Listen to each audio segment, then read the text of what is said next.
मैं रिक्वेस्ट कराँगा Rajvinder Singh Bain senior advocate ਜਿਹੜੇ कि सच खोज अकैडमी नाल बड़ी देर तो जुड़े हुए हैं तो ਹੁਣ तक साढ़े सैमीनारां दे विच शिरकत करते रहे हैं। राजविंदर बैन जी ताड़ियां प्लीज मार दो।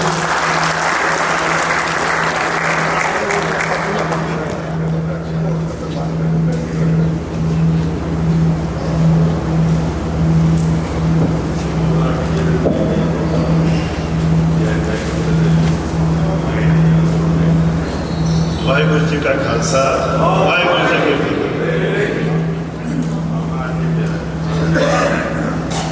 एक खुशी की गल है कि सच खोज अकैडमी धर्म के नाल नाल मनुखी अधिकारां की गल करनी शुरू हुई है, क्योंकि धर्म का चलो अंदरूनी सर्च है, रब नूं मिलन की कला है, जिहड़ी बाहर का समाज है वो सोना किवें बनता वो मनुखी अधिकारां नाल बनता। जिन्ना धर्म बारे मैनूं समझ आती है, उस स्कूल में पढ़िया सी कबीर जी के दोहे कि कस्तूरी कुंडल बसे मृग ढूंढे वन में, ऐसे खटखट राम के दुनिया जानत ना नहीं। कि सारा खुशबू तो हिरन नूं अंदरों आती है और भटकदा बाहर जंगल विच, उस तरह रब की गल है, लभदे असीं बाहर हैगा अंदर।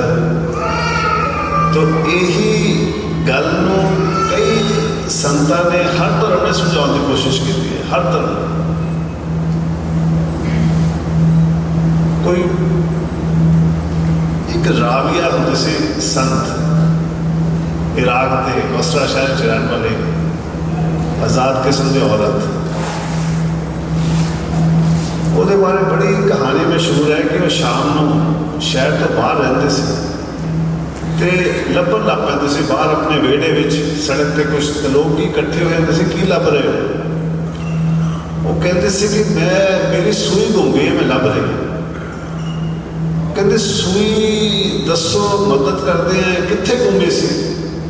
कहते कमरे दे विच। तो कहते फिर बाहर क्यों लभ रहे? कहते कमरे च अंधेरा है तो बाहर थोड़ी रोशनी है। तो होर हसते से लोग कि जे गुम्मी कमरे में है, जे गुम्मी अंदर है तो बाहर थोड़ी लभ सकती, चाहे बाहर रोशनी हो, तुम अपने कमरे में दिया जलाओ। तो कहते यही तो मैं समझाना चाहते थानू, लभदे तुम बाहर हो, है वो अंदर। अंदर दिया जलाने की कला ही तो पाठ है। अंदर दिया जलाने का रस्ते तो सारे धर्म दसते हैं, तो सारा ध्यान साडा बाहर है। तो जेड़ा मनुखी अधिकार है, ये ठीक है कि अंदर धर्म की कला तो अंदरूनी विज्ञान है, मगर समाज की जी बाहरली दशा है वो विषय मनुखी अधिकार है। शरीर तो यात्रा शुरू होती है धर्म की भी, तो शरीर के जोड़े बुनियादी जरूरत हैं, रोटी कपड़ा मकान, इनू आप कहते हैं पहला बुनियादी पहला हक। जे जोड़ा मनुख पैदा हो गया जो रोटी कपड़ा मकान ही ना मिल सके, तो फिर असीं कहते कि पहला जो मनुखी अधिकार है वो कानून है। घट्टो घट्ट जो समाज जो राज जी हुकूमत, जोड़ा प्राइम मिनिस्टर, जोड़ा चीफ मिनिस्टर, जोड़ा DC, जोड़ा SP, जे अपने इलाके के लोगों की पहली नीड ही नहीं पूरी कर सकते, तो वो कहते हैं कि हर मनुख साडा पैदा होया जन्म सिद्ध अधिकार है घट्टो घट्ट आ 3 चीज़ों का मिलन, रोटी कपड़ा मकान। तो उस तो बाद शुरू होती पढ़ाई, स्कूल। तुसीं देख सकते हो कि साढ़े जोड़े हक है किवें घटते जा रहे हैं। 50 साल बाद स्कूल कितने चंगे सी, अज स्कूल कितने ने? क्योंकि मनुख ने जो पूरा खिलना है, जो ने अपनी पूरी जड़ा संभावना पूरी करनी है, तो पढ़ाई उन्नी ही जरूरी है जितने शरीर की रोटी। तो जे जीवन में पढ़ाई भी मिल गई तो फिर जो कहता कि जो जीवन मिले तो बीमारी भी आएगी, ਉਹਦੇ ਵੀ ਸੱਟਾਂ ਵੀ ਲੱਗਣਗੀਆਂ। ਤੇ ਇਸ ਕਰਕੇ ਜਿਹੜਾ ਹੈਲਥ ਕਹਿੰਦੇ ਆ, ਦ ਰਾਈਟ ਟੂ ਹੈਲਥ, ਹਸਪਤਾਲਾਂ ਦਾ ਹੋਣਾ ਕਿੰਨਾ ਜ਼ਰੂਰੀ ਹੈ। ਜੇ ਹਸਪਤਾਲ ਵੀ ਮਿਲ ਗਏ, ਸਕੂਲ ਵੀ ਮਿਲ ਗਏ, ਥੋੜਾ ਬਹੁਤਾ ਰੋਟੀ ਦਾ ਵੀ ਇੰਤਜ਼ਾਮ ਹੋ ਗਿਆ, ਤਾਂ ਫਿਰ ਉੱਠਦਾ ਹੈ ਕਿ ਜਿਹੜਾ ਸ਼ਾਸਨ, ਜਿਹੜਾ ਵਿਵਸਥਾ ਅਸੀਂ ਬਣਾਈ ਹੈ ਤਾਂ ਕਿ ਸਮਾਜ ਚੱਲਦਾ ਰਹੇ, ਜਿਹੜਾ ਤਰੀਕਾ ਅਸੀਂ ਬਣਾਇਆ ਹੈ ਕਿ ਸਰਕਾਰ ਕਿਵੇਂ ਚੱਲਦੀ ਰਹੇ, ਰਾਜਾਂ ਤੋਂ ਕਿਵੇਂ ਅਸੀਂ ਲੋਕਤੰਤਰ ਤੇ ਆਏ ਹਾਂ, ਤੇ ਉਹਨਾਂ ਤੇ ਕਿੱਦਾਂ ਨਜ਼ਰ ਰੱਖਣੀ, ਉਹਨੂੰ ਕਹਿੰਦੇ ਰਾਜਨੀਤਿਕ ਮਨੁੱਖੀ ਅਧਿਕਾਰ, ਹਿਊਮਨ ਰਾਈਟਸ ਪੋਲੀਟੀਕਲ। ਉਹ ਇਸ ਲਈ ਕਿ ਜਿਹੜਾ ਹੱਕ ਦਿੱਤਾ ਤੁਹਾਨੂੰ ਇਲੈਕਸ਼ਨਾਂ ਦਾ, ਉਹ ਰਾਜੇ ਦੇ ਲਗਾਮ ਨਕੇਲ ਪਾਉਣ ਵਾਲਾ ਹੱਕ ਹੈ, ਤੁਸੀਂ ਬਦਲ ਸਕਦੇ ਹੋ।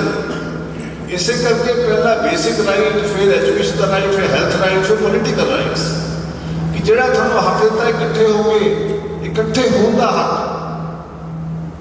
ਇਕੱਠੇ ਹੋ ਕੇ ਬੋਲਣ ਦਾ ਹੱਕ, ਆਜ਼ਾਦੀ ਹੈ, ਜਿਹੜੇ ਮਰਜ਼ੀ ਧਰਮ, ਜਿਵੇਂ ਮਰਜ਼ੀ ਜੀਵਨ ਬਿਤਾਓ। ਇਹ ਸਾਰੇ ਹੱਕਾਂ ਦਾ ਸਮੇਸ਼ ਨੂੰ ਆਪਾਂ ਕਹਿੰਦੇ ਹਾਂ ਕਿ ਇਹ ਸਾਰੇ ਪੋਲੀਟੀਕਲ ਹੱਕ ਦੇ ਨਾਲ ਹੀ ਚੰਗੇ ਬੰਦੇ ਸਰਕਾਰ ਵਿੱਚ ਨਹੀਂ ਆਉਂਦੇ। ਸਰਕਾਰ ਦੇ ਵਿੱਚ ਮੁੰਡੇ ਮਾੜੇ ਬੰਦੇ ਆਉਂਦੇ, ਜਿਹੜੇ ਨੂੰ ਥੋੜੀ ਜਿਹੀ ਪਾਵਰ ਚਾਹੀਦੀ ਹੈ, ਲੋਕਾਂ ਦੇ ਉੱਤੇ ਰਾਜ ਕਰਨ ਦੀ ਲਾਲਸਾ ਹੁੰਦੀ ਹੈ, ਉਹੀ ਆਉਂਦੇ। ਮਗਰ ਜਿੱਦਾਂ ਦੇ ਮਰਜ਼ੀ ਬੰਦੇ ਆ ਜਾਣ ਹੁਕੂਮਤ ਦੇ ਵਿੱਚ, ਉਹ ਸਿੱਧੇ ਰਸਤੇ 'ਤੇ ਚੱਲਣ, ਉਹ ਲੋਕਾਂ ਦੀ ਪੜ੍ਹਾਈ ਦਾ ਖਿਆਲ ਰੱਖਣ, ਉਹ ਸਕੂਲਾਂ ਦਾ ਖਿਆਲ ਰੱਖਣ, ਉਹ ਹਸਪਤਾਲਾਂ ਦਾ ਖਿਆਲ ਰੱਖਣ, ਉਹ ਕਿਸੇ ਨੂੰ ਜ਼ੁਲਮ ਨਾ ਕਰਨ, ਤੰਗ ਨਾ ਕਰਨ, ਉਹਨਾਂ ਦੇ ਉੱਤੇ ਨਜ਼ਰ ਤੁਹਾਡੀ ਹੈ, ਉਹਨਾਂ ਦੇ ਉੱਤੇ ਨਜ਼ਰ ਤੁਹਾਡੀ ਚਾਹੀਦੀ। ਜਿਹੜਾ ਸੰਵਿਧਾਨ ਦਾ ਪਹਿਲਾ ਹੀ ਪਰਚਾ ਹੈ ਨਾ, ਤੁਸੀਂ ਉਹ ਵੀ ਪੜ੍ਹ ਲਈਏ ਤਾਂ ਕਹਿੰਦਾ ਕਿ ਵੀ ਅਸੀਂ ਭਾਰਤ ਦੇ ਲੋਕ, ਅਸੀਂ ਇਹ ਸੰਵਿਧਾਨ ਬਣਾਇਆ, ਕਿਉਂ ਬਣਾਇਆ? ਇਨਸਾਫ ਲਈ, ਤਾਂ ਕਿ ਹਰ ਭਾਰਤੀ ਨੂੰ, ਹਰ ਇਸ ਜ਼ਮੀਨ ਦੇ ਬੰਦੇ ਨੂੰ ਘੱਟੋ ਘੱਟ ਇਨਸਾਫ ਮਿਲੇ, ਆਰਥਿਕ, ਸਮਾਜਿਕ ਤੇ ਪੋਲੀਟੀਕਲ। ਇਨਸਾਫ ਤੋਂ ਬਾਅਦ ਮਿਲੇ ਬਰਾਬਰੀ ਦਾ ਹੱਕ, ਕਿ ਹਰ ਬੰਦੇ ਦਾ ਸਟੇਟਸ, ਹਰ ਬੰਦੇ ਦਾ ਮਾਣ ਸਨਮਾਨ ਹੋਏ। ਆਪਾਂ ਦੇਖ ਸਕਦੇ ਕਿ ਪਹਿਲਾ ਵਰਗਾ ਕੀ ਕਹਿ ਰਿਹਾ, ਕਿੰਨਾ ਸਾਡੇ ਹੋ ਰਿਹਾ, ਮਗਰ ਇਹ ਪਹਿਲਾ ਵਰਗਾ ਸੰਵਿਧਾਨ ਦਾ ਕਹਿੰਦਾ ਕਿ ਹਰ ਬੰਦੇ ਨੂੰ ਪਹਿਲਾਂ ਤਾਂ ਇਨਸਾਫ ਮਿਲੇ, ਫਿਰ ਬਰਾਬਰੀ ਦਾ ਹੱਕ ਮਿਲੇ, ਫਿਰ ਆਜ਼ਾਦੀ ਦਾ ਹੱਕ ਮਿਲੇ, ਬੋਲਣ ਦੀ ਆਜ਼ਾਦੀ, ਇਕੱਠੇ ਹੋਣ ਦੀ ਆਜ਼ਾਦੀ, ਜਿੱਦਾਂ ਦਾ ਮਰਜ਼ੀ ਮਾਨਤਾ ਰੱਖਣੀ, ਮਾਨਤਾ, ਧਰਮ ਦੀ ਆਜ਼ਾਦੀ।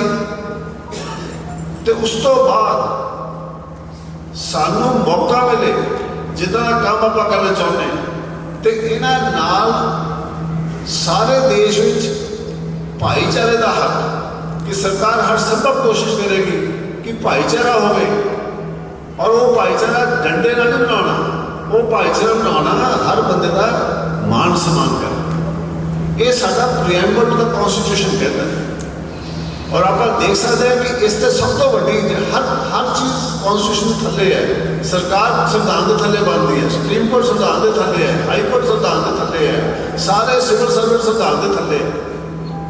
ਮਗਰ ਲੋਕ ਉਸ ਤੋਂ ਉੱਤੇ, ਲੋਕਾਂ ਨੇ ਸੰਵਿਧਾਨ ਬਣਾਇਆ ਕਿ ਸਰਕਾਰ ਆਪ ਕੰਮ ਕਰੇ। ਇਸ ਕਰਕੇ ਇਹਨੂੰ ਇਨਸ਼ੋਰ ਕਿਹਨੇ ਕਰਨਾ, ਕਿਹਨੇ ਕਰਵਾਉਣਾ ਹੈ, ਉਹ ਤੁਹਾਡੇ ਪੋਲੀਟੀਕਲ ਰਾਈਟਸ ਤੇ ਕਰਾਉਣਾ।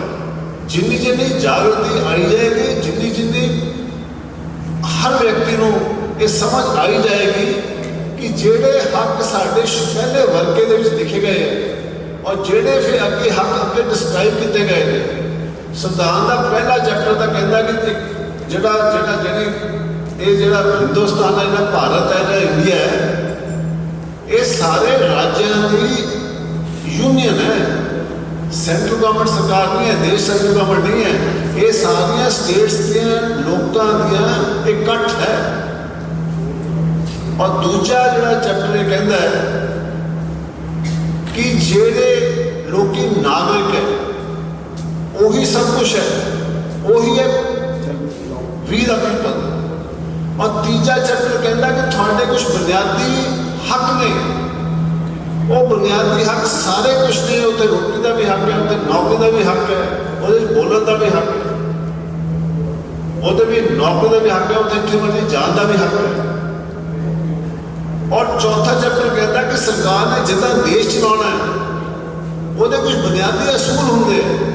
ਉਹ ਬੁਨਿਆਦੀ ਅਸੂਲ ਇਹ ਹੈ, ਅਸੂਲ ਕੀ ਹੈ? ਇਹ ਸਰਕਾਰ ਕੋਈ ਵੀ ਅਸੂਲਾਂ ਤੋਂ ਬਗੈਰ ਨਹੀਂ ਜਾ ਸਕਦੀ। ਇਹ ਘੱਟੋ ਘੱਟ ਉਹ ਬੁਨਿਆਦੀ ਅਸੂਲ ਕਿਹੜੇ ਹੋਏ ਆ ਕਿ ਗਰੀਬੀ ਔਰ ਅਮੀਰ ਦੇ ਵਿੱਚ ਜ਼ਿਆਦਾ ਫਰਕ ਨਾ ਹੋਵੇ। ਜਿਹੜੀ ਤੁਹਾਨੂੰ ਤਨਖਾਹ ਮਿਲੇ ਉਹਦੇ ਕਰਕੇ ਤੁਸੀਂ ਘੱਟੋ ਘੱਟ ਜੀ ਸਕੋ। ਇਹ ਫੰਡਾਮੈਂਟਲ ਇਹ ਬੁਨਿਆਦੀ ਅਸੂਲ ਹੈ ਜਿਸ ਤਰ੍ਹਾਂ ਸਰਕਾਰ ਚੱਲਣੀ ਚਾਹੀਦੀ ਹੈ। ਸਰਕਾਰ ਤਾਂ ਵਿਤਕਰਾ ਨਾ ਕਰ ਸਕੇ।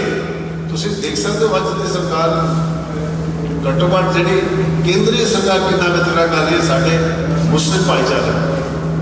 ਜੇ ਅੱਜ ਕਿਸੇ ਨੂੰ ਉਸੇ ਤਰ੍ਹਾਂ ਦੇ 84 ਵਿੱਚ ਸਿੱਖਾਂ ਨੂੰ ਕੀਤਾ ਸੀ, 2000 ਦੇ ਵਿੱਚ ਮੁਸਲਮਾਨਾਂ ਨੂੰ ਕੀਤਾ, ਤਾਂ ਅੱਜ ਪਿਛਲੇ 8 ਸਾਲ ਤੋਂ ਇਹ ਆਵਾਜ਼ ਦੂਜਿਆਂ ਨੇ ਚੁੱਕਣੀ ਹੈ।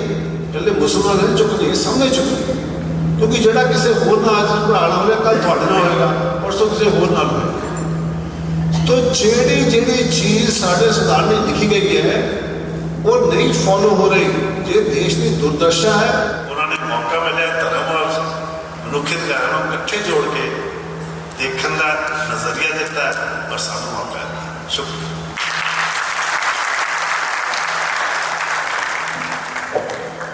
ਇਹ ਸਨ ਰਾਜਵਿੰਦਰ ਬੈਂਸ ਜੀ, ਜਿਨ੍ਹਾਂ ਨੇ ਰਾਈਟਸ ਤੇ ਡਿਊਟੀਜ਼ ਬਾਰੇ ਗੱਲ ਕਰੀ ਹੈ। ਜਿਹੜੇ ਸਾਡੇ ਹੱਕ ਨੇ ਤੇ ਸਾਡੇ ਕਰਤੱਵ ਸਾਨੂੰ ਦਿੱਤੇ ਗਏ ਨੇ। ਜਦੋਂ ਰਾਈਟਸ ਦੀ ਗੱਲ ਕਰਦੇ ਹਾਂ ਕਿ ਸਾਡੇ ਹਿਊਮਨ ਰਾਈਟਸ ਵੀ ਵਾਇਲੇਟ ਨਹੀਂ ਹੋਣੇ ਚਾਹੀਦੇ, ਜਿਹੜੇ ਸਾਨੂੰ ਬੇਸਿਕ ਰਾਈਟ ਦਿੱਤੇ ਗਏ ਨੇ ਸੰਵਿਧਾਨ ਦੇ ਅਨੁਸਾਰ। ਉਹ ਰਾਈਟਸ ਅਸੀਂ ਹੋਰ ਅੱਗੇ ਉਹਨੂੰ ਜੇ ਹੋਰ ਅੱਗੇ ਖੋਲ ਕੇ ਦੇਖੀਏ ਤਾਂ ਸਾਡੇ ਇਹ ਵੀ ਰਾਈਟਸ ਨੇ ਕਿ ਸਾਨੂੰ ਜਿਹੜਾ ਧਰਮ ਹੈ, ਧਰਮ ਦਾ ਪ੍ਰਚਾਰ ਹੈ, ਉਹ ਵੀ ਪਿਓਰ ਹੋਵੇ, ਉਹਦੇ ਵਿੱਚ ਮਿਲਾਵਟ ਨਾ ਹੋਵੇ। ਜਿਵੇਂ ਦਾ ਪ੍ਰਚਾਰ ਸਾਨੂੰ ਉਦੋਂ ਤੱਕ ਦਿੱਤਾ ਗਿਆ ਉਹਦੇ ਹਿਸਾਬ ਨਾਲ ਸਾਡੇ ਵਿੱਚ ਉਨੀ ਇਮਾਨਦਾਰੀ ਵੀ ਹੋਣੀ ਚਾਹੀਦੀ ਹੈ, ਉਨਾ ਸੱਚ ਵੀ ਸਮਾਜ ਦੇ ਵਿੱਚ ਹੋਣਾ ਚਾਹੀਦਾ। ਜੇ ਅੱਜ ਸਾਡੀ ਵੀ ਗਿਰਾਵਟ ਆਈ ਹੈ, ਇਹਦਾ ਮਤਲਬ ਕਿਤੇ ਨਾ ਕਿਤੇ ਪ੍ਰਚਾਰ ਦੇ ਵਿੱਚ ਕਮੀ ਰਹੀ ਹੈ। ਕਿਉਂਕਿ ਸਾਡੀ SGPC ਸਿਰਮੌਰ ਸੰਸਥਾ ਹੈ ਤੇ ਉਹਦੇ ਵਿੱਚ ਵੀ ਅੱਗੇ ਮਿਸ਼ਨਰੀ ਵੀ ਆ ਗਏ ਜੀ, ਫਲਾਣਾ ਵੀ ਆ ਗਿਆ, ਇੱਕ ਹੋਰ ਆ ਗਿਆ, ਇੱਕ ਹੋਰ ਆ ਗਿਆ। ਜੇ ਸਾਡੀ ਵਿਚਾਰਧਾਰਾ ਇੱਕ ਹੈ, ਫਿਰ ਇੰਨੀਆਂ ਸੰਸਥਾਵਾਂ ਬਣਨ ਦੀ ਲੋੜ ਨਹੀਂ, ਫਿਰ ਇੱਕੋ ਹੀ ਸੰਸਥਾ ਹੋਣੀ ਚਾਹੀਦੀ।